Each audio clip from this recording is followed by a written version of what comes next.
suppose that worked, man. Yeah, That already worked. you already seeing some improvements. Oh yeah, my bros jumped over like 120 and the other jumped by 150 or something like that. Yeah, it really thanks a lot for that tip though. You're Appreciate it. welcome, brother. Anything I can do to help, man. Thanks, man. Appreciate it. Mhm. Okay. So this is the site. You guys, it looks like most of you are logged in and have access. Let me see. John. Yeah. Yep. I think everyone on here. Well, Daniel, do you have access to the Google Classroom site? I don't believe so, brother. Okay. I'll let me add you right now. Okay.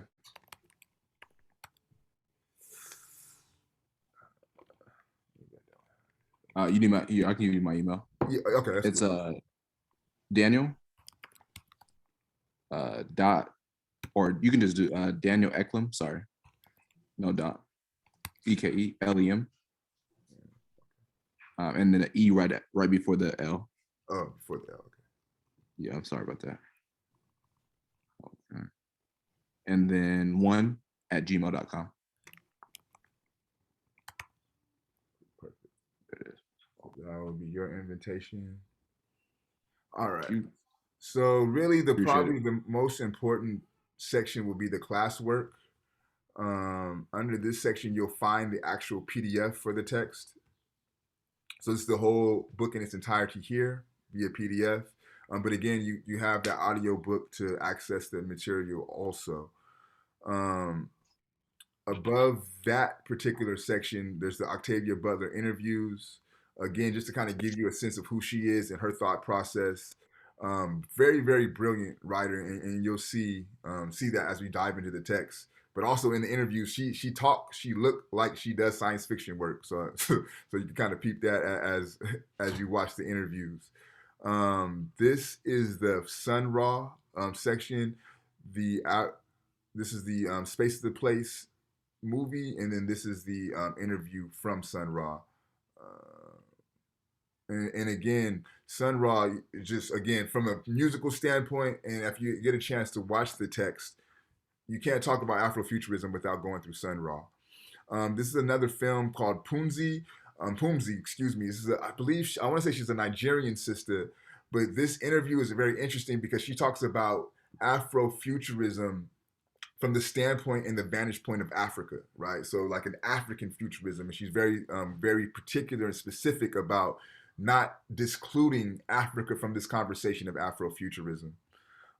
This is a really dope podcast from This American Life on Afrofuturism. It talks about really Detroit and their role in the Afrofuturistic community. What's this? This is a really, really dope article from a book called The Rise of Afrofuturism 2.0. But what's really good about this article is situates Afrofuturism as a Pan-African thought process, right? So if you think about what I said as regards to Pumzi and the creator of Pumzi, and she's saying you cannot leave Africa out of the Afrofuturism conversation, it would be great to bring this article in conversation with that interview, because what they're talking about in this article is Afrofuturism is a Pan-African paradigm, right? It thinks about African people as a totality and not separating them between the United States, the Caribbean, and the continent, right? We're all part of the African diaspora, and all the members of the African diaspora are going to build the Afro future, right? So if you have some time, that's a really good one. It's another movie. It's kind of like a documentary movie that's kind of traces the genealogy of Afrofuturism. And then Du Bois wrote an Afrofuturistic essay, and it's called The Comet. It's a really short story, but it's pretty profound. And he's picking up this idea of like the last brother who survived the apocalypse, or a comet hit New York, and he's the last person surviving. And it's kind of an interesting meditation on post-apocalyptic futures, and then just this notion that African people will be in the future, right? And let Du Bois argue it, we may be the only people in the future. Let me see.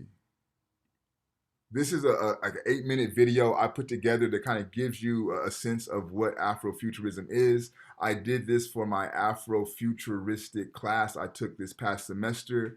A lot of these materials are from that course. So this kind of gives you another sense of Afrofuturism. This is a sister named Mother Moore. I believe she's out of the DMV area, so DC, Virginia, Maryland. She does punk rock music. She's a poet, and she really grounds her work within this notion of Afrofuturism.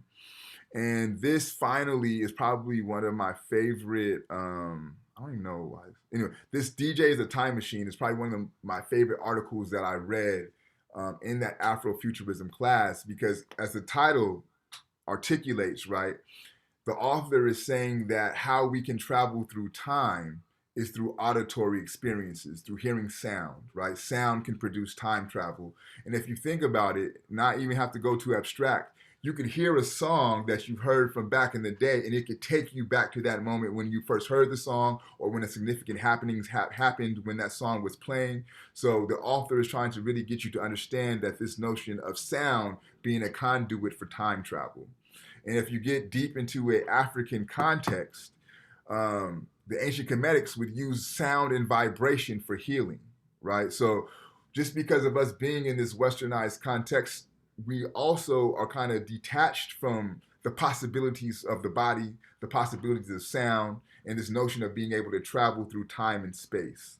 The reason why I included these two texts along with this DJ as a time machine is because the author of this text, Malidoma Patrice Somé, he talks about the people from his community of the area what's now called Burkina Faso, their ability to travel through time and space. And the drum was the conduit that allowed them to travel through time and space. And this is literally, he's offering firsthand accounts of rituals that they would do within their community that when you went through your rites of passage, you would literally go back in time.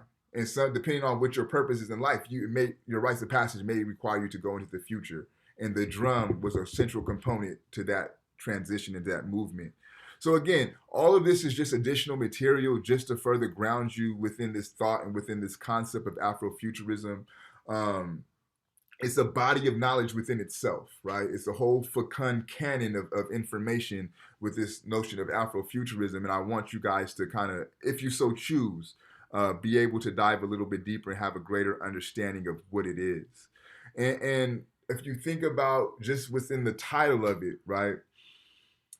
Afrofuturism becomes extremely brilliant because we exist in a society that's trying to limit our ability to live, right? That's why this notion of Black Lives Matter becomes important, is just trying to articulate our ability to sustain ourselves on this planet, right?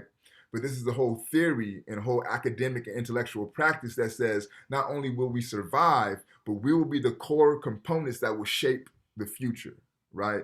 And fundamentally, if we don't take up this task, there may be no future.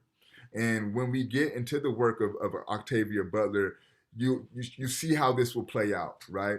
And if you think about the Black experience, especially here in America, we don't have to think too far back. We could talk about last summer, right? When everybody's running around clutching toilet paper and fighting over resources, African people have been in the position to where we're trying to manage and maintain and sustain our resources since we've got to this country, right? So we've been positioned to really move the future forward in a more sustainable way. And what we're going to do is engage in a series of thinkers who really take this notion serious and really produce work around African people being the core components to move the future forward. So, and again, for those who are serious into a critique of Western society, you could do that all day. You could talk about what's wrong all day. But if you're not doing it from the space of building something better in its place, you run the risk of reproducing the same flawed system, right? And so what this allows us to do is imagine something different and puts us in a space of thinking about the future at a capacity that's vastly different from our present, right? And building a present being conscious of building a future being conscious of the shortcomings of the present, right? So if you have a chance to build the future, why would you reproduce the same ills that we're dealing with now, right? So those are some of the themes that underpin and scaffold this idea or this notion of Afrofuturism. Again, at your leisure, take some time and engage some of this material. I try to offer you a mixture of visual and things to read. Just so that way you have a really robust experience with dealing with this concept that's known as Afrofuturism. I have a quick question. Go for it. Go for it. We recommend looking at this material from the top to bottom or bottom to the top. Either way, really, what's best for you. What I would do though, if I say anything, I would start with the Octavia Butler interviews, just because we'll be dealing with her work specifically. So that way you kind of get a deeper insight into how she thinks about things, what's important for her, and a lot of that comes out in the interviews. I know for me, with thinkers that sometimes I find their work difficult to understand, and I don't believe this is the case with Butler. It's very straightforward, but getting the interviews gives you a deeper sense of the why behind their work, right? So I would say, if anything, start with the Octavia Butler interviews, and then from there, however, whatever catches your eye or catches your attention, engage that. Good question, though. Any other questions? Hey, Josh, the little bit that I've kind of reviewed in regards to Afrofuturism, Afropunk, are those two distinct things? Or are they somewhat the same expressions, getting to the same place? That's a great question. So one thing, like Mother Moore, she talks about that quite a bit. But they are kind of like an offshoot of one another. A lot of the people who do Afropunk work are very attentive to Afrofuturism. A lot of them are inspired by the likes of Sun Ra, right? So there is a connection there. Mother Moore would speak to that more eloquently than I would. The only reason I know of that connection is through watching the interview from her.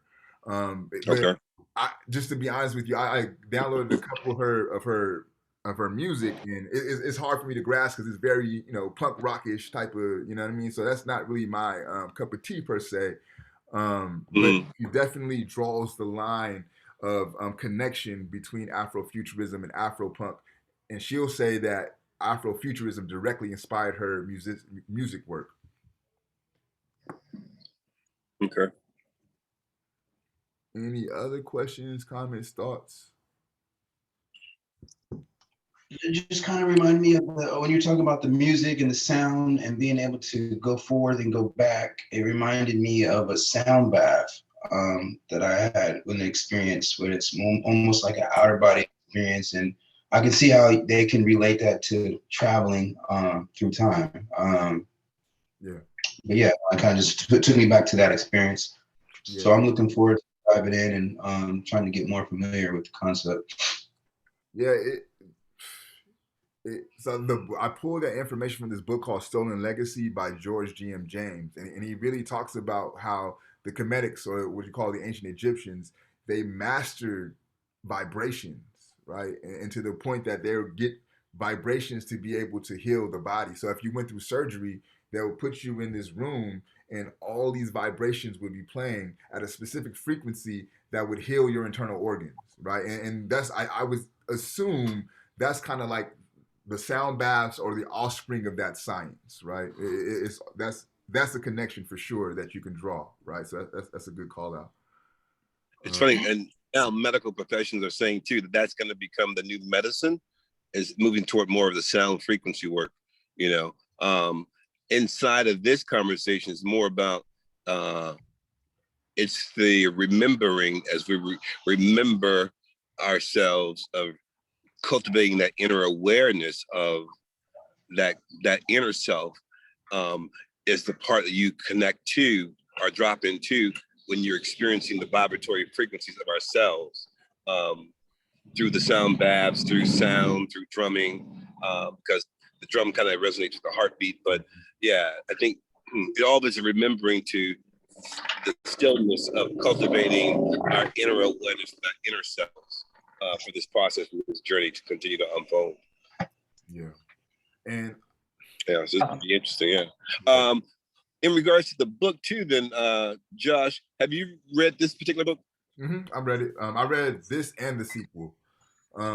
So like, to kind of give you a synopsis of the book, this book was written in 1993, I believe it is, and then the sequel was written in 96. I could be a little bit off a couple years on those dates, but the setting of the book is between 2025 and 2035. Okay, so it's very much dealing with our present and our near future, right? It takes place in Los Angeles, California, the suburbs of LA. There is a fictional town in the suburbs of LA, but it's in a post-apocalyptic society, right? So I don't want to give away too much, but there's something that happens and it puts the world in this space to where communities are building silos around their communities. They're building walls to protect their communities, right? Resources are very scarce. Um, and what happens is for the protagonist, her community gets overtaken by a series of thieves, right? Which causes her to kind of, her and her families to disperse, and her father is a preacher and really like a community leader. So he was responsible for teaching the community how to shoot, for teaching the community how to gather food and things of that nature. So she kind of picks up where he leaves off, and she one develops her own religion called Earthseed. But then she kind of plays the role of her father in the space of getting people prepared, getting people arms, right? She's also very big on studying the plants and knowing what plants to eat and what plants will allow you to sustain yourself if you're on the run. So this whole idea of living off the land, this whole idea of survival, being a survivalist, is really grounded in the text. And that's another reason why I really thought it would be good to read, because what we got a little taste of last summer and the scarcity of resources and the pandemic and everyone being up in arms and clutching for resources, she really dives deep into this concept and really builds a world that is operating from this premise, right?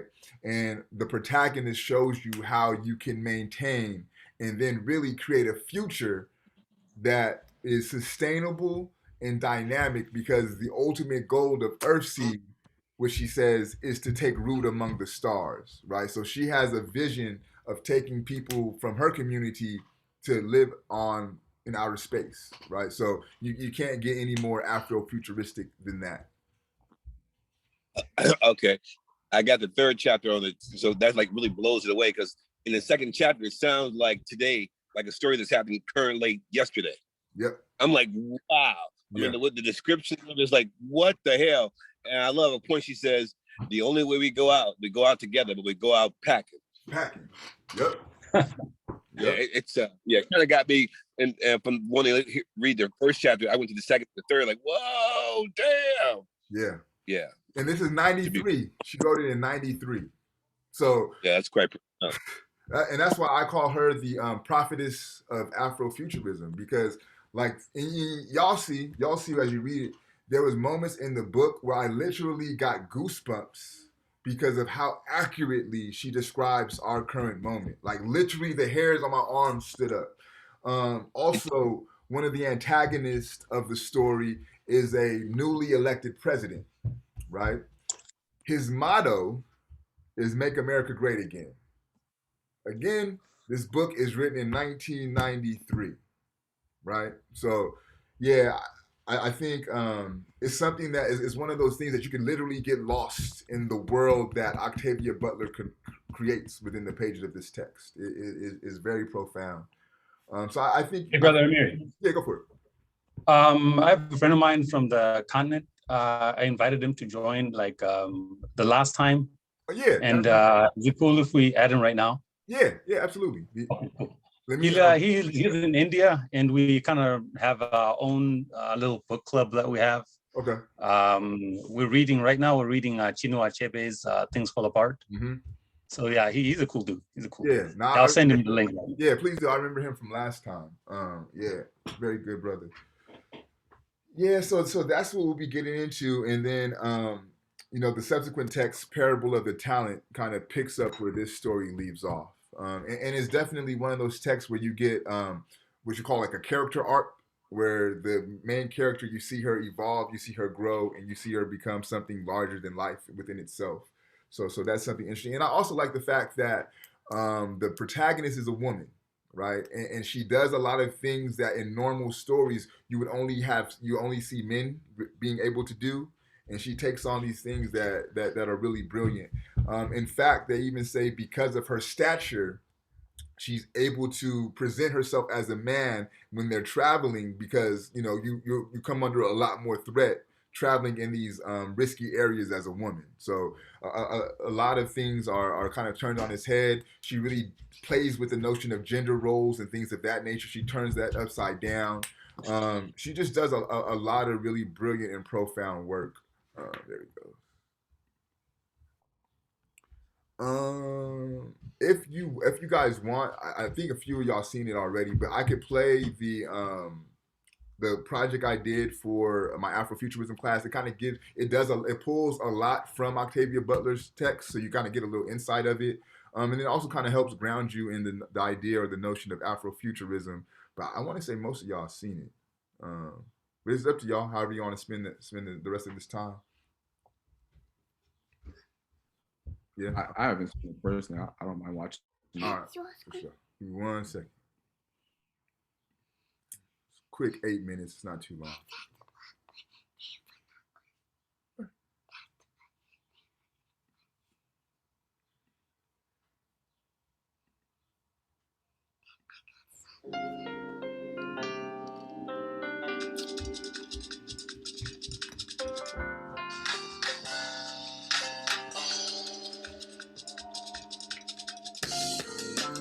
I can see the darkness in me and it's quite amazing.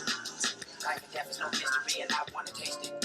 Step aside of my mind and you'll find curiosity, animosity, high velocity. I can't believe they're gonna be at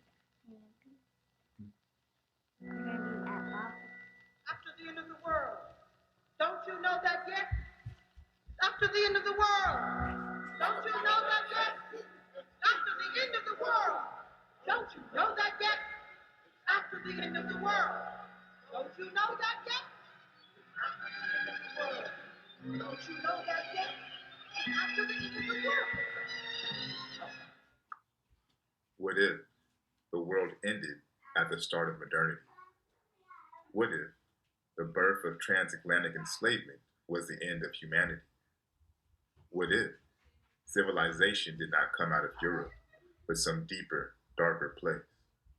What if Plato, Socrates, and Hippocrates had teachers? What if their teachers had African names? What if eugenics was all a lie? What if Columbus never discovered America? What if there were already Americans here? What if they were never able to conference in Berlin in 1884?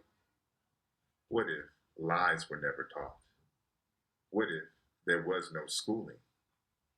What if schools educated?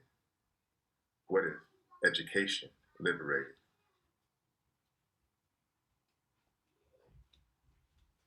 Vandalizing these walls only if they talk. Conversations on contemplate to my dark thoughts. Looking down on my soul now. Tell me I'll make a show now. Tell me I can live long and I can live wrong and I can live right and I can sing song and I can unite with you that I love, you that I like. Look at my life and tell me I fight. Is that final destination? Is that constant information? Is that constant inspiration? Is that crack the installation? Is that conscious jumping that fist pumping that bomb detonation? Please don't bomb my nation. Environment flew away. I got my control when I'm here. You gon' hate me when I'm gone. Ain't no blood pumping, no fear. I got hope inside of my bones. It's that life beyond your own life. This ain't physical for mankind. It's that out of body experience. No coincidence. Been died. It's your shit.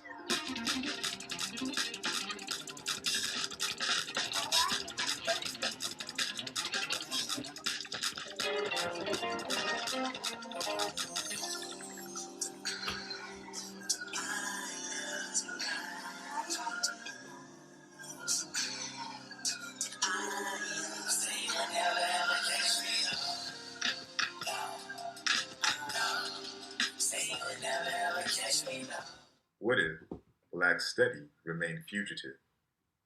What if the education that took place in the bush still educated African children? What if rites of passage were still a prerequisite for adulthood? What if the origins of philosophy were African? What if medical schools taught Imhotep? What if black girls were taught Ya Santiwa? What if astrology courses taught the Dogon in the series Star B? What if education allowed you to tap into your divinity? What if education brought out your divinity? What if the aforementioned made up Black studies?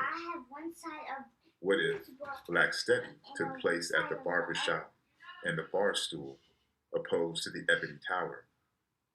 What if there was nothing wrong with blackness?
What if all this was used to shape Black futures?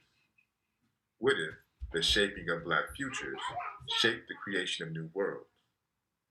What if these new worlds took shape in the stars, the very same stars that make up you and I?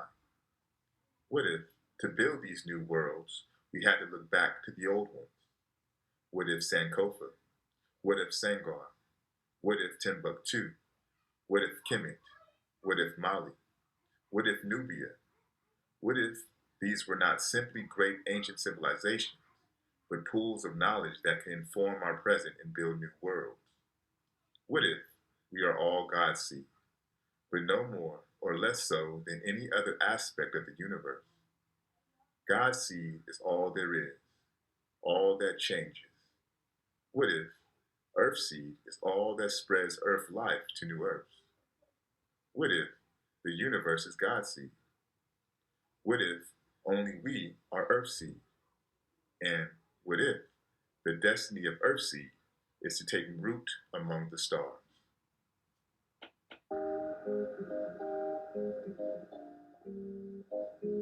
You find Earth boring, just the same old, same thing. Come on, time up without a space, waves incorporated. If you find Earth boring, just the same old, same thing. Come on, time up without a space, waves incorporated. The music is different here. The vibrations are different. Not like Planet Ray. Planet Ray's sound of guns, anger, frustration. There was no one to talk to from Planet Ray could understand. We set up a colony for Black people here. See what they can do on the planet all their own without any white people there. They could drink in the beauty of this planet. Would affect their vibrations for the better, of course. Another place in the universe, up under different stars. That would be where the altered destiny would come in.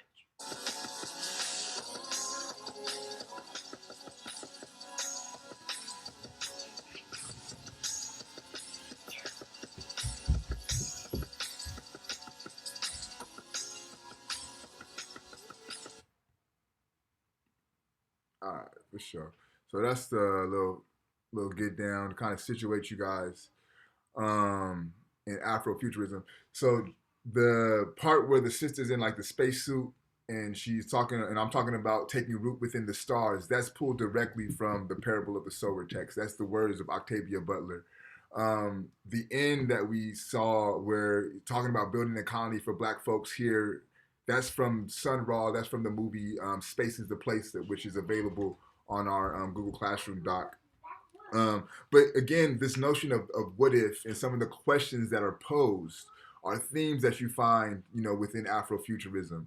This idea of centering Black joy, especially the clip from the Flying Lotus video, right, where their kids are literally dancing their way out of death, right? They wake up from their transition and they come to life, right? And I situate that as a component of Black joy, and also just this idea of, the immortality of blackness, right? Like in the concept that while the body may go to rest, but the spirit's going to continue to dance and continue to produce joy and continue to be there, right? And this also, you could find ground within this Afrofuturistic notion, because again, we are the future, right? And the multiplicity of forms that could take, from a spiritual concept, from a intellectual concept, from an artistic concept, right? And just from a physical us being in the future concept as well.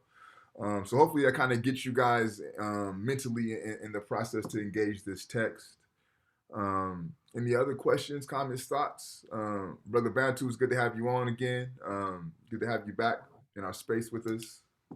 Prince Goombi said you're logging in from India, man. So I don't know what the hours are like there, but I appreciate you making time with us. But any other questions? Thank you so much. You're welcome, man. Any other comments, questions, concerns, thoughts? Oh, I rewatched your video before I read the book, and it kind of speaks to what the book is trying to say, like the idea of having agency and basically the ability to change. There was a quote, I don't know which chapter, I made it to chapter 10, but there's a quote that really emphasizes how, for example, in that quote, she was talking about God and how as African people, we can actually reinvent who God is and how we understand God. Yeah. You know what I mean? So basically that if you look at what you were saying, like what if, it's also, it goes the same way. Like, it also addresses the malleability of life. Nothing is ever static. It's ever moving. Yeah. And the whole Afrofuturism is questioning that. We're probably not going to stay on Earth forever. Mm-hmm. People are planning to go to Mars and all that. And also, like, going back to what the video, I actually didn't see that that part of the kids dancing away from death. That was pretty dope. Yeah. So that we're all in a transition. We can't be stuck in our oppression forever. Like the Bible says in Ecclesiastes or something. There's a time for everything. There's a time to live and there's a time to die, and so forth. So yeah, it's really fascinating stuff we're going on here. And I think, Kumbi, correct me if I'm wrong, but the quote might be, God is change, and all that God touches changes, right? So you're absolutely right in this notion of not being static, right? Like, you cannot be static. The world does not operate like that. And really, when you think about structures of power and structures of dominance, when you think about what they call white superiority, or what I like to call white inferiority, right? They're trying to keep these things static. They're trying to keep their power relations, in place, right? But according to Octavia Butler, and according to history, right, that nothing can sustain itself forever, right? And astutely, as Goombi points out, right, Octavia Butler is picking up on this idea of change, and that's really her thesis. Her main argument is the importance and the centrality of change, right? So I think you're really spot on in that, man. Like, it's really about, and yeah, I found the quote real quick here. Go ahead. It says, God is power, infinite, irresistible, inexorable, indifferent, and yet God is pliable, trickster, teacher, chaos, clay. God exists to be shaped. God is change. And I mean, when you think about Western religions, they frame God in a very static type of way, right? Like all seeing, all knowing, won't make a mistake, right? You know, but she's kind of she's problematizing this notion. You know what I'm saying? God is change. And if you think about it, right, that is something that's constant. Like you know something's gonna change. Like you can bet your last dollar on that. Just like you know your taxes gonna be due, you know shit gonna change, right? So for her to take that and center that as the all powerful entity, to me is brilliant. It's really brilliant.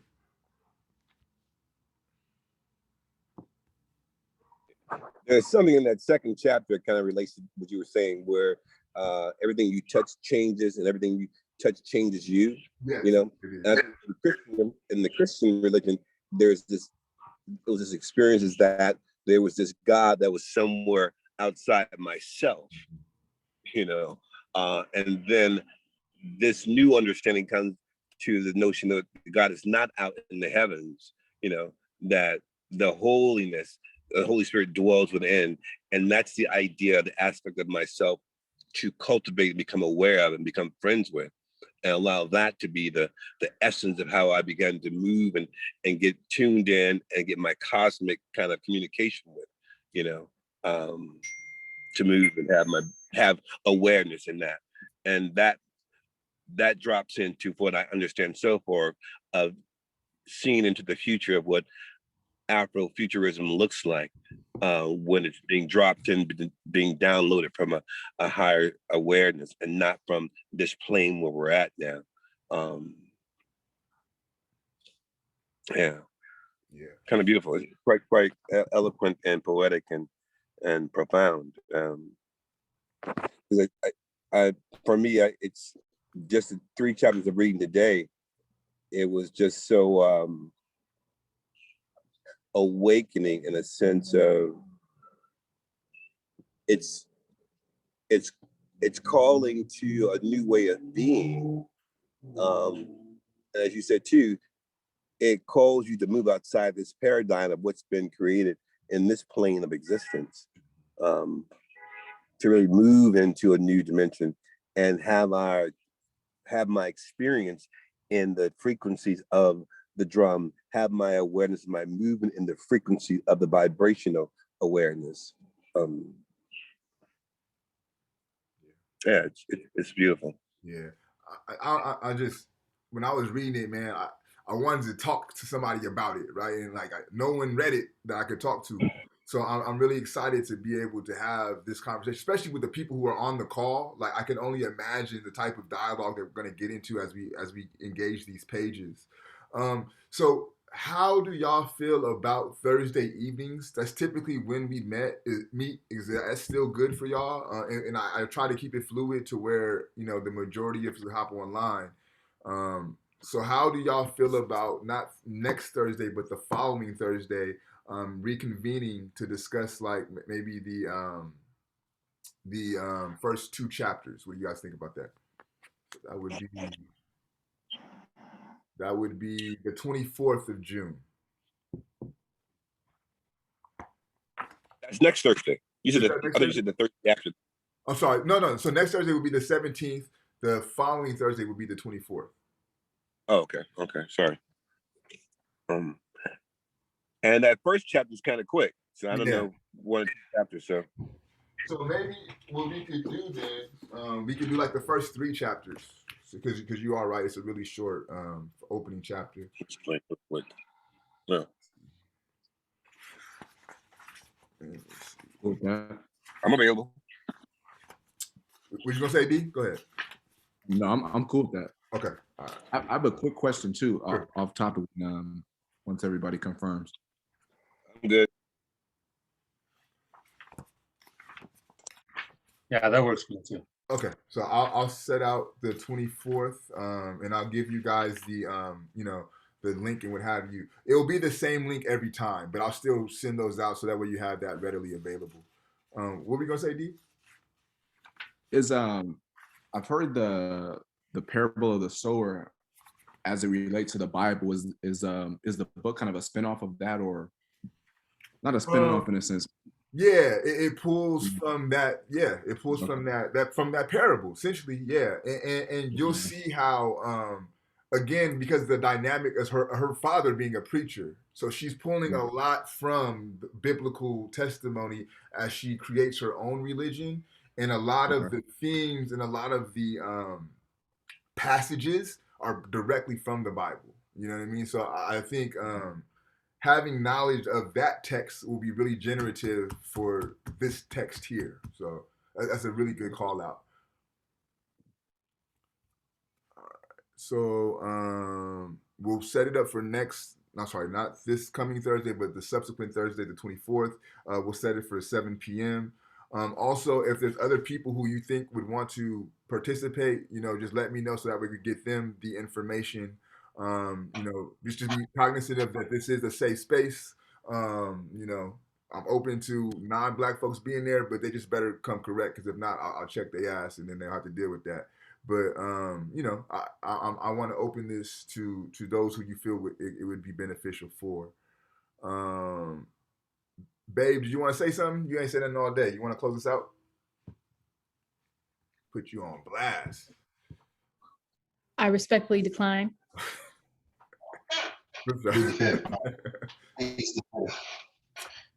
John, you gonna say something? No, but Kiana said she wants to join, and I sent you the number.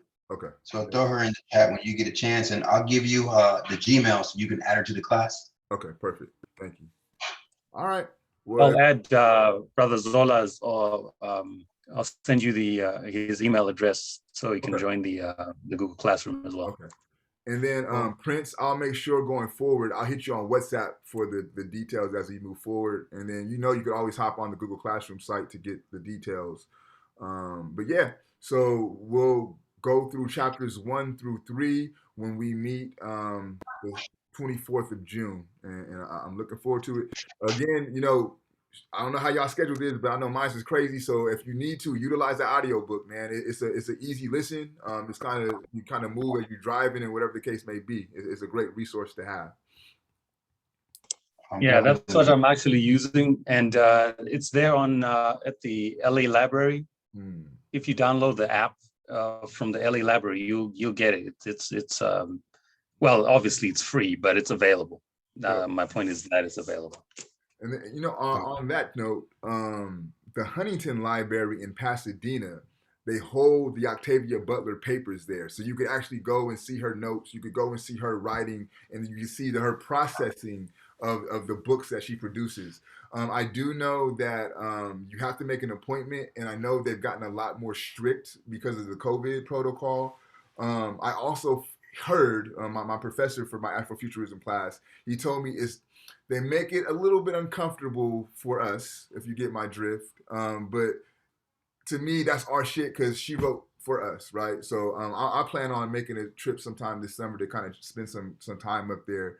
But if you have access to it, that would be a great way to kind of further inform yourself on just the mentality and the mind of Octavia Butler, because really, as you'll see, she's one of our greatest not only thinkers but writers. The writing in this book is brilliant. It's so eloquently and so well constructed and put together. I just geek out on the writing, not let alone the content of what she's saying. Just how she says it is also just as brilliant.